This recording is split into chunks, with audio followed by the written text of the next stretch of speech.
Episode 1 romantic జవాన్ military intelligence bureau. MIB ఒక ప్రత్యేకమైన machine కోసం ఇండియాలో ఒక అన్డిస్క్లోజ్డ్ లొకేషన్ లో టెంపరరీ క్యాంప్ ని సెట్ చేసింది. కోవిడ్ మహమ్మారి దేశాన్ని పట్టి పీడిస్తున్న సమయంలో ఈ మిషన్ ని విజయవంతం చేయడం MIBకి అత్యంత కీలకం. ఆ రోజు రాత్రి క్యాంప్ లో ఉన్న ఆఫీసర్లందరూ భోజనం ముగించుకొని ఎవరి టెంట్స్ లోకి వాళ్ళు వెళ్తున్న సమయంలో సడన్ గా అలికిడి మొదలయ్యింది. అందరూ ఒక్క చోట చేరి ఆకాశం వైపే చూస్తున్నారు. ఒక మిలిటరీ ఎయిర్ క్రాఫ్ట్ సడన్ గా ఆకాశంలోకి దూసుకెళ్ళింది. అందరూ కంగారు పడుతున్న సమయంలో సడన్ గా ఆ క్యాంప్ లో సైరన్ మోత మొదలయ్యింది. సోల్జర్స్ అందరూ అప్రమత్తమై లెఫ్టినెంట్ జనరల్ రూమ్ ఎదురుగా అసెంబ్ల్ అయ్యారు. సీనియర్ అధికారులపై లెఫ్టినెంట్ జనరల్ ఆగ్రహం వ్యక్తం చేస్తూ ప్రోటోకాల్ బ్రేక్ చేస్తూ ఆపరేషన్ ని రాత్రి వేళ చేయడానికి ఎవరు పర్మిషన్ ఇచ్చారు అని అడిగాడు. రేపు మాపు మనం MIBలోని సీక్రెట్ వింగ్ లోకి తీసుకోవాలనుకుంటున్న ఆఫీసర్స్ ఈ మిషన్ మీద వర్క్ చేస్తున్నారు. కంగారు పడాల్సిన అవసరం లేదు సార్ అన్నాడు కల్నల్ కులకర్ణి. పాయింట్ అది కాదు. ఈ మిషన్ సాధారణమైనది కాదు, అత్యంత ప్రమాదకరమైనది. ఇద్దరు ముగ్గురితో సాధ్యపడదు. ఇందులో చాలా కాంప్లికేషన్స్ ఉన్నాయి. ఆ విషయాలు నేను ఇంకా బ్రీఫ్ చేయలేదు అన్నాడు లెఫ్టినెంట్ జనరల్. సార్, ఈ ఆపరేషన్ ని అందరిలో కన్నా బెస్ట్ ఆఫీసర్ లీడ్ చేస్తున్నాడు. మీరేం కంగారు పడనక్కర్లేదు అన్నాడు మేజర్ జనరల్ త్రిపాఠి. నేను చెప్పేది మీకు అర్థం కావడం లేదు. నాకెందుకో మన ఆఫీసర్లలో ఒకళ్ళు ఈ మిషన్ వల్ల డేంజర్ లో పడతారేమో అనిపిస్తుంది అన్నాడు. అక్కడున్న ఆఫీసర్స్ మౌనంగా ఉండిపోయారు. ఆ సైలెన్స్ ని బ్రేక్ చేస్తూ ఎంతకీ మిషన్ ని లీడ్ చేస్తున్నది ఎవరు అని అడిగాడు లెఫ్టినెంట్ జనరల్. అర్ధరాత్రి వేళ మిలిటరీ ఎయిర్ క్రాఫ్ట్ రాజస్థాన్ ఎడారి ప్రదేశంలో ఒక సుదూర ప్రాంతానికి చేరుకొని ఆకాశంలో విహరిస్తోంది. వాళ్ళ టార్గెట్ ఎంతో దూరంలో లేదు. ఒక పాత లతా మంగేష్కర్ పాటని హమ్ చేస్తున్నాడు మేజర్ ప్రీతం సింగ్. ఏంటి బాస్, మంచి రొమాంటిక్ మూడ్ లో ఉన్నట్టున్నావు? ఒకవైపు ప్రోటోకాల్ బ్రేక్ చేసినందుకు నాకు చాలా కంగారుగా ఉంది అన్నాడు సంకల్. మిషన్ లో ఆ మాత్రం ఎక్సైట్మెంట్ లేకపోతే ఎలా బాస్? ప్రోటోకాల్ బ్రేక్ చేయకుండా ఉండాల్సిందే. కానీ నా సోర్స్ నుంచి వచ్చిన ఇన్ఫర్మేషన్ ప్రకారం ఈ రోజు నైట్ స్ట్రైక్ చేయకపోతే మన దేశానికే ప్రమాదం అని కంగారు పడుతున్న ఆ ఇద్దరిలో ధైర్యాన్ని నింపాడు మిషన్ ని లీడ్ చేస్తున్న major Abhay. Abhay mission lead చేస్తున్నాడంటే కో ఆఫీసర్స్ అందరూ భయపడాల్సిన అవసరం లేదు. ప్లాన్ ఏ, ప్లాన్ బి అంటూ సందర్భానుసారం వ్యూహాలని మారుస్తూ MIBకి ఒక పెద్ద అసెట్ గా మారాడు అభయ్. టాపిక్ ని డైవర్ట్ చేస్తూ, ఎంగేజ్మెంట్ చేసుకున్నాం, ఇంకో నెలలో పెళ్లి చేసుకోబోతున్నాం, పార్టీ ఇచ్చేది ఉందా లేదా అని ప్రీతంని అడిగాడు సంకల్. పెళ్లికొస్తావు కదా, మా పంజాబీ వెడ్డింగ్ లో ఫుల్ గా ఎంజాయ్ చేద్దువు గాని అన్నాడు ప్రీతం. మరి నీ సంగతి ఏంటి అని ఇద్దరు కలిసి ప్లేన్ నడుపుతున్న అభయ్ వైపు చూశారు. ఏంటి అని కావాలని అడిగాడు అభయ్. షాదీ బాయ్ అన్నాడు ప్రీతం. షాదీ అని వినగానే ఒక్క క్షణం కళ్ళు మూసుకున్నాడు అభయ్. సడన్ గా ఏవేవో దృశ్యాలు తన కళ్ల ముందు కదిలే. ఇంతలో సంకల్ప్ అలర్ట్ అవుతూ అదే మన టార్గెట్ అని దూరంగా ఉన్న ఒక బిల్డింగ్ వైపు చూపించాడు. అభయ్ ప్రీతంలో అలర్ట్ అయ్యారు. జైసల్మీర్ దగ్గర ఒక మారుమూల గ్రామానికి ఆనుకొని ఉన్న ఎడారి ప్రాంతంలో ఇల్లీగల్ గా మనుషుల మీద చేసే ప్రయోగాల కోసం ఒక అధునాతన ప్రయోగశాలని సీక్రెట్ గా నడుపుతున్నారు కొందరు. ఆ ప్రదేశానికి చేరుకోగానే ఎయిర్ వార్నింగ్ ఇవ్వకుండా ఎయిర్ అటాక్ లాంచ్ చేశాడు అభయ్. కిందున్న ప్రైవేట్ సెక్యూరిటీ గార్డ్స్ తేరుకునే లోపే అభయ్ నుంచి ప్లేన్ ని హ్యాండ్ ఓవర్ చేసుకుని గాల్లో చక్కర్లు కొడుతూ వాళ్ళని తప్పించుకుంటూ ప్లేన్ లాఘవంగా నడపసాగాడు సంకల్ప్. రాత్రిపూట అవడం వల్ల విజిబిలిటీ తక్కువగా ఉంది. ప్లేన్ కి డ్యామేజ్ అయితే మిషన్ అబార్ట్ చేయాల్సి వస్తుందని తెలుసు వాళ్ళకి. అభయ్, ఎక్కువసేపు ఎయిర్ అటాక్స్ చేయడం కష్టం. మీరు కిందకి దిగి ప్లాన్ ప్రకారం ప్రొసీడ్ అవ్వండి. నేను గ్రౌండ్ సెక్యూరిటీ దృష్టి మళ్లిస్తాను అని చెప్పి తనకి కనిపిస్తున్న బిల్డింగ్ బ్యాక్ సైడ్ ప్లేన్ ని గాల్లోనే ఆపాడు సంకల్ప్. హ్యాంగింగ్ ల్యాడర్ సహాయంతో అభయ్ ప్రీతంలిద్దరూ రైఫిల్ చేత పట్టుకుని కిందకి దిగారు. కిందకి దిగుతూనే వెనకాల వైపు కాపలా కాస్తున్న 5 ఆర్మ్డ్ గార్డ్స్ ని నిమిషాల్లో మట్టి కరిపించాడు ప్రీతం. అతడు కవర్ చేస్తూ ఉండగా బిల్డింగ్ బేస్మెంట్ వైపు వెళ్లాడు అభయ్. మిషన్ స్టార్ట్ అవ్వడానికి ముందరే బిల్డింగ్ బ్లూ ప్రింట్ మొత్తం మైండ్ లో రిజిస్టర్ చేసుకున్నాడు అభయ్. బయట ఇంకా కాల్పుల శబ్దం వినపడుతూనే ఉంది. లోపలికెళ్లేసరికి స్ట్రెచర్ మీద ఒక అభాగ్యుడు స్పృహ లేకుండా పడున్నాడు. ఆ పక్కనే చీఫ్ డాక్టర్ లాగా ఉన్న ఒక ముసలాడు కొన్ని కెమికల్స్ టెస్ట్ ట్యూబుల్లో కలుపుతూ జూనియర్స్ కి ఇన్స్ట్రక్షన్స్ ఇస్తున్నాడు. ఆ తర్వాత ఆ కెమికల్ ని సిరింజ్ లోకి ఎక్కించి ఆ చీఫ్ డాక్టర్ స్ట్రెచర్ మీద ఉన్న వ్యక్తికి ఇంజెక్ట్ చేయడానికి ట్రై చేస్తుండగా స్టాప్ దేర్ అంటూ అరిచాడు అభయ్. మిలిటరీ సూట్ లో ఉన్న అభయ్ని చూసి షాక్ అయ్యారందరూ. జూనియర్లందరూ పారిపోయారు. ఇంతలో సెక్యూరిటీ వాళ్ళు లోపలికొచ్చి అభయ్ మీద కాల్పులు స్టార్ట్ చేశారు. వాళ్లతో పాటు ప్రీతం కూడా లోపలికొచ్చాడు.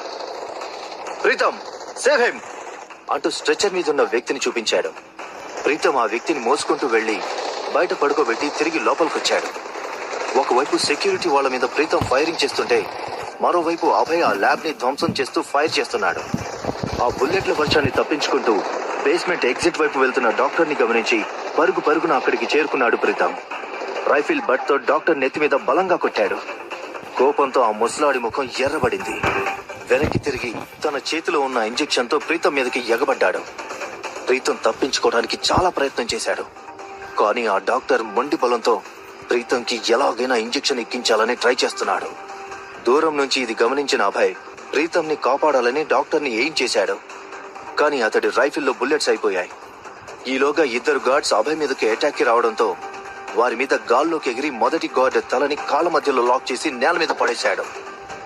ఆ అదురికి దూరంగా వెళ్లి పడ్డాడు రెండవ గార్డ్. అభయ్ తన మడమ దగ్గరున్న నైఫ్ తీసుకుని కింద పడ్డ గార్డ్ గుండెల్లో తూట్లుగా పొడిచాడు. గుండెలో నుంచి నెత్తురు కారుతుండగా స్పృహ తప్పాడు ఆ గార్డ్. కొంత సమయం పెనుగులాట తర్వాత అభయ్ ప్రీతం ఇద్దరు కలిపి డాక్టర్ ని అదుపు చేయగలిగారు. ఇంకా గింజుకుంటున్న డాక్టర్ మెడ చుట్టూ చెయ్యి వేసి గట్టిగా బిగించాడు అభయ్. ఆఖరికి అభయ్ బలం ముందు తల వంచిన డాక్టర్ ని చూసి రిలాక్స్ అవ్వగానే అనూహ్యంగా డాక్టర్ క్రూరంగా నవ్వుతూ తన చేతిలోని ఇంజెక్షన్ ని అభయ్ మెడనరం ఎయిమ్ చేసి పొడిచాడు. వెంటనే నేల మీద పడిపోయాడు అభయ్. కోపంతో డాక్టర్ ని రైఫిల్ తో కాల్చి పడేశాడు ప్రీతం. లొకేషన్ ని ముందుగానే వర్చువల్ సర్వే చేసిన అభయ్ ప్లేన్ ల్యాండింగ్ కి ఒక అణువైన ప్రదేశం సంకల్ప్ కి చెప్పాడు. తెల్లవారుతుండగా అభయ్ ని మోసుకుంటూ ప్రీతం, అక్కడున్న సివిలియన్ ని మోసుకుంటూ సంకల్ప్ ఆ ల్యాబ్ పైన ఒక ల్యాండ్ మైన్ విసిరేసి అక్కడి నుంచి 2 కిలోమీటర్ల దూరంలో ఉన్న ఒక ఊరికి బయలుదేరారు. సమయం రాత్రి 9 గంటలు. ఆకాశం చాలా ఆహ్లాదంగా ఉంది. పున్నమి నాటి నిండు చంద్రుడు కనులకి విందు చేస్తున్నాడు. టెర్రాస్ మీదకి వచ్చి చంద్రుడి వైపు కన్నార్పకుండా చూస్తుంది ఆ యువతి. ఆమె చేతిలో ఒక వైన్ గ్లాస్ ఉంది.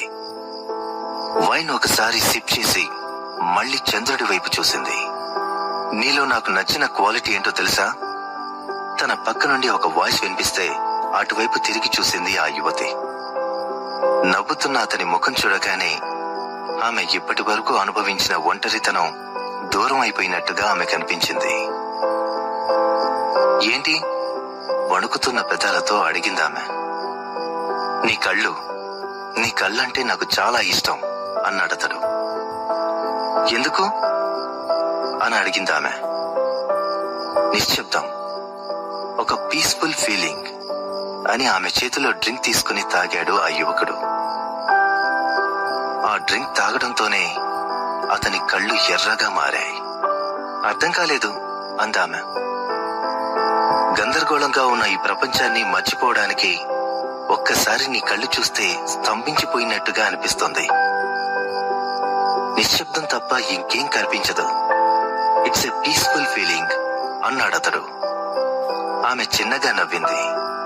ఆమె పెదాలని కిస్ చేయడానికి ట్రై చేశాడు. ఆమె చిలిపిగా నవ్వుతూ అతనికి దొరకకుండా వెనక్కి తిరిగి పరిగెత్తింది. అతను గ్లాస్ పక్కన పెట్టి పెద్ద అడుగులతో ఆమెను ఫాలో అయ్యాడు. కొంతసేపు తప్పించుకుని తిరిగిన తర్వాత ఆమె టెర్రస్ కార్నర్ కి వెళ్లిపోయింది. ఆమె ఎటువైపు వెళ్లకుండా నియంత్రిస్తూ ముందుకు వెళ్లాడు. పక్కనే ఉన్న పిట్టగొడని ఆసరా చేసుకుని అటూ ఇటూ చూస్తోంది. ఆమె హైట్ కి ఆ గొడ సరిపోలేదు. దొరికిపోయావు అంటూ సరిగ్గా ఆమె పెదాలను అందుకోబోయే క్షణంలో స్లిప్ అయ్యి 15 అంతస్తుల బిల్డింగ్ మీద నుంచి ఆ అని అరుస్తూ ఆమె కింద పడిపోయింది. నో అంటూ పొలికేక పెడుతూ బెడ్ మీద నుంచి లేచి కూర్చున్నాడు అభయ్. ఆ అరుపుతో ఏం జరిగిందా అని భయపడుతూ హడావుడిగా దగ్గరకొచ్చి అతడినే చూస్తున్నారు ప్రీతం సంకల్ప్లు. ఒక క్షణం అభయ్కి ఎక్కడున్నది అర్థం కాలేదు. అతని శరీరంలో అక్కడక్కడా కుట్లు వేయబడి ఉన్నాయి. చేతులకు ఏవో ట్యూబ్లు అమర్చున్నాయి. పక్కనే మిషన్స్ బీపింగ్ సౌండ్స్ వినిపిస్తున్నాయి. అప్పుడు తను మిలిటరీ హాస్పిటల్లో ఉన్నాడన్న విషయం అర్థమైంది. ఇంతలో డోర్ తెరిచిన శబ్దం. అయితే ముగ్గురు అటువైపు తిరిగి చూశారు. లోపలికి వస్తున్న సీనియర్ ఆఫీసర్ త్రిపాఠికి ప్రీతం సంకల్ప్ సెల్యూట్ చేశారు. లేచి నిలబడ్డానికి అభయ్ ట్రై చేస్తే ఏటేస్ అని నిట్టూరుస్తూ ఎలా ఉన్నావు అభయ్ అని అడిగాడు త్రిపాఠి. నేను ఎంతకాలంగా ఇక్కడ ఉన్నాను అని ఆశ్చర్యంగా తన బాడీ వైపు చూసుకుంటూ అడిగాడు అభయ్.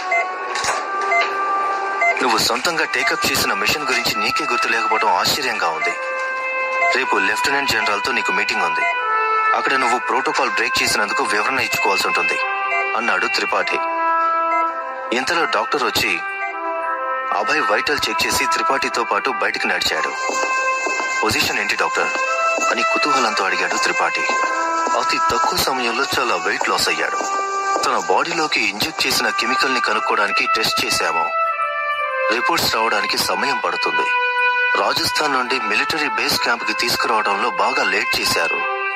ఆ కెమికల్ ఇతని బాడీలో పూర్తిగా మిక్స్ అయిపోయి ఇతన్ని ఫుల్ గా వీక్ చేసేసింది అన్నాడు డాక్టర్. ఆ కెమికల్ ప్రభావం అతని బాడీ మీద, పర్ఫార్మెన్స్ మీద పడుతుందా అని అడిగాడు త్రిపాఠి. కెమికల్ సిరం ప్రభావం అతని శరీరంలోని ప్రతి అణువులోకి చొచ్చుకుపోయింది. దీని రిజల్ట్స్ ఎలా ఉంటాయో ఇప్పుడే చెప్పడం కష్టం. కానీ ఖచ్చితంగా అతను మునుపటిలాగా స్ట్రాంగ్ అయితే ఉండలేడు. He can't be a normal soldier anymore అని నిరాశగా అన్నాడు డాక్టర్. ఆ మరుసటి రోజు పెద్ద కాన్ఫరెన్స్ హాల్లో 4 సుపీరియర్స్ ముందర కూర్చున్నాడు అభయ్. అతని ముఖంలో వీక్ గా ఉన్న ఛాయలు స్పష్టంగా కనిపిస్తున్నాయి. అయినప్పటికీ లెఫ్టినెంట్ జనరల్ వైపు కాన్ఫిడెంట్ గా చూస్తున్నాడు. త్రిపాఠి ఆ సుపీరియర్ ఆఫీసర్స్ పక్కనే కూర్చున్నాడు. మిస్టర్ అభయ్, జరిగిందేంటో మాకు ఇప్పటికే తెలుసు. మీ ఎక్స్ప్లెనేషన్ తెలుసుకోవచ్చా అన్నాడు లెఫ్టినెంట్ జనరల్. సార్, ఇది ముందుగా అనుకున్న మిషన్. కాకపోతే మా సోర్స్ నుంచి క్లినికల్ ట్రయల్స్ గురించిన ఒక ఇంపార్టెంట్ విషయం తెలిసేసరికి అప్పటికప్పుడు మిషన్ స్టార్ట్ చేశాం. ప్రోటోకాల్ మిస్ చేసినందుకు సారీ సార్, కానీ ఒక మనిషి ప్రాణాన్ని కాపాడగలిగాం అని గర్వంగా అన్నాడు. ఫస్ట్ థింగ్స్ ఫస్ట్, నువ్వు ఆర్డర్స్ ఫాలో అవ్వకుండా ప్రోటోకాల్ బ్రేక్ చేశావు. ఒక జవాన్ కి డిసిప్లిన్ చాలా ఇంపార్టెంట్. ప్రాపర్ బ్యాకప్ లేకుండా నీతో పాటు నీ కొలీగ్స్ ప్రాణాలని కూడా రిస్క్ లో పెట్టావు అంటుండగా ప్యూన్ వచ్చి అభయ్ మెడికల్ రిపోర్ట్స్ ఇచ్చి వెళ్లాడు. అక్కడున్న ప్యానెల్ సభ్యులందరూ ఆ రిపోర్ట్స్ ని తిరిగేసి, నీ ప్రస్తుత హెల్త్ కండిషన్ ప్రకారం నువ్వు ఫిజికల్ గా వీక్ గా ఉన్నావు. నీ బాడీలో ఉన్న కెమికల్ వల్ల నీ శక్తి సామర్థ్యాలన్నీ నిర్వీర్యం అయిపోయాయి.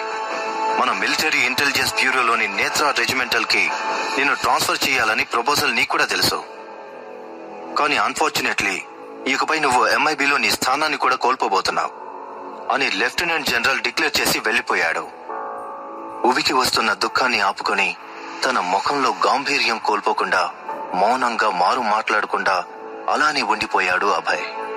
ఆఫీసర్స్ అందరూ డిస్పర్స్ అయ్యాక, we are sorry to let you go, కానీ నీ హెల్త్ మెరుగవడానికి ఒక డాక్టర్ ని అపాయింట్ చేస్తున్నాం అని త్రిపాఠి తన దగ్గరకు వచ్చి చెప్పాడు. సంకల్ప్ ప్రీతంపై యాక్షన్ తీసుకోవద్దు, జరిగిన దానికి మొత్తం బాధ్యత నాది అన్నాడు Abhay. Sankalp Pritam are officially into Netra regiment అని త్రిపాఠి చెప్పగానే అభయ్ సంతోషంతో నవ్వాడు. నువ్వు MIBలో స్థానం కోల్పోయినా కానీ నాకున్న పవర్స్ తో నిన్ను హైదరాబాద్ లోని ఒక స్పెషల్ పోలీస్ వింగ్ కి రిఫర్ చేస్తున్నాను. ఇదిగో నీ అపాయింట్మెంట్ లెటర్ అని ఒక 2 లెటర్స్ అతని ముందుంచాడు. ఇదేంటి అని అడిగాడు అభయ్ ఇంకో కవర్ ని చూపిస్తూ. ఒకటి నీ అపాయింట్మెంట్ లెటర్, ఇంకొకటి టైం వచ్చినప్పుడు ఓపెన్ చేయి అని నవ్వుతూ అతని భుజం మీద తట్టి అక్కడి నుంచి వెళ్లిపోయాడు. అభయ్ తన లగేజ్ అంతా ప్యాక్ చేసుకుని బయటకు వస్తుండగా సంకల్ప్ ప్రీతంలో ఎదురొచ్చి, వి విల్ మిస్ యూ అని చెప్పారు. ప్రీతం పెళ్లిలో కలుద్దాం అని నవ్వి త్రిపాఠి ఇచ్చిన 2వ లెటర్ ఏంటా అని ఆలోచిస్తూ బస్టాండ్ కి నడుచుకుంటూ వెళ్లాడు అభయ్. అప్పుడే తన ఎదురుగా ఉన్న గోడ మీద అంటించున్న సినిమా పోస్టర్ అతన్ని ఆకర్షించింది. సినిమా హీరోయిన్ స్ఫూర్తి ఒక అందమైన డ్రెస్ లో మెరిసిపోతుంది. అటుగా వెళ్తున్న 2-3 స్టూడెంట్స్ ఆ పోస్టర్ దగ్గరే ఆగిపోయారు. ఇంతలో అభయ్ ఫోన్ రింగ్ అయ్యింది. ఫోన్ డిస్ప్లే మీద స్ఫూర్తి అనే పేరుతో పాటు ఆమె ఫోటో కూడా కనిపించింది. ఆ పేరు వైపు, ఎదురున్న పోస్టర్ వైపు